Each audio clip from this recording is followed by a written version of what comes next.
ভয়াবহ বিপদে বাংলাদেশ। মহাপ্রলয়ের মতো ধেয়ে আসছে নতুন দুর্যোগ। আকাশ জুড়ে কালো মেঘের অশনি সংকেত।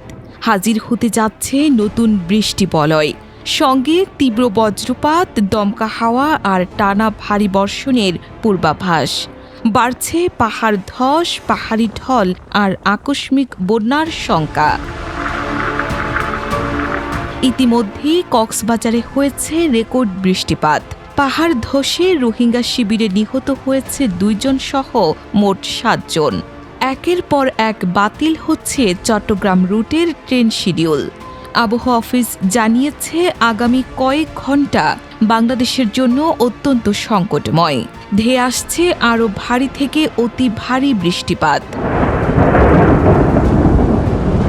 সবচেয়ে বড় বিপদের মুখে রয়েছে চট্টগ্রাম বিভাগ। বাণিজ্যিক রাজধানী এখন রূপ নিয়েছে এক নিথর দ্বীপে। প্রধান প্রধান সড়কগুলো বুক সমান পানিতে তলিয়ে গেছে। স্থবির হয়ে পড়েছে চট্টগ্রাম বন্দরের মূল কার্যক্রম। তীব্র জলাবদ্ধতার কারণে রেললাইনের ওপর দিয়ে পানি প্রবাহিত হওয়ায় ট্রেন চলাচল সম্পূর্ণ বন্ধ হয়ে গেছে। এই বিচ্ছিন্নতা যেন এক আসন্ন ঝড়ের পূর্বাভাস। স্যাটেলাইট চিত্র বলছে দেশের ভূপৃষ্ঠ সংলগ্ন বায়ুমণ্ডলীয় চাপ আশঙ্কাজনকভাবে কমে দাঁড়িয়েছে মাত্র 1002 হেক্টোপ্যাসকালে। এই তীব্র নিম্নচাপের ফলে উত্তর বঙ্গোপসাগরে সৃষ্টি হয়েছে এক দানবীয় শক্তির।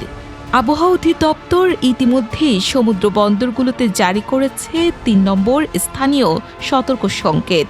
উত্তাল সমুদ্রের বিশাল ঢেউ আর দমকা হাওয়া উপকূলের দিকে ধেয়ে আসছে এক অদৃশ্য গ্রাসের মতো। পরিসংখ্যানের পাতা উল্টালে গা শিউরে ওঠে। গত 24 ঘণ্টার বান্দরবানে রেকর্ড করা হয়েছে 314 মিলিমিটার অতি ভারী বৃষ্টিপাত। রাঙামাটিতে 287 মিলিমিটার এবং চট্টগ্রামের রেকর্ড 43 বছরের ইতিহাসকে হুমকির মুখে ফেলে 284 মিলিমিটার পানি ঝরেছে। এই বিপুল পরিমাণ জলরাশির কারণে পাহাড়ি অঞ্চলের বেলে ও পলিমাটি সম্পূর্ণ পানি সম্পৃক্ত হয়ে গেছে। মাটির অভ্যন্তরীণ বন্ধন ও ঘর্ষণ ক্ষমতা এখন শূন্যের কোঠায়।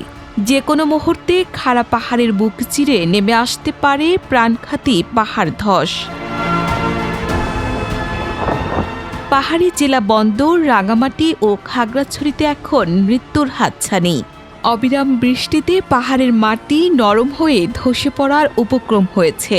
যে কোনো মুহূর্তে ধেয়ে আসতে পারে প্রাণঘাতী পাহাড় ধস। সাঙ্গু ও মাতামুহুরী নদীর পানি বিপদসীমার উপর দিয়ে প্রবাহিত হয়ে বিস্তীর্ণ এলাকা ভাসিয়ে নিয়ে গেছে। ভয়াবহ এই পরিস্থিতির কারণে বন্ধ সাজেক ভ্যালি ও বান্দরবানের সব পর্যটন কেন্দ্র।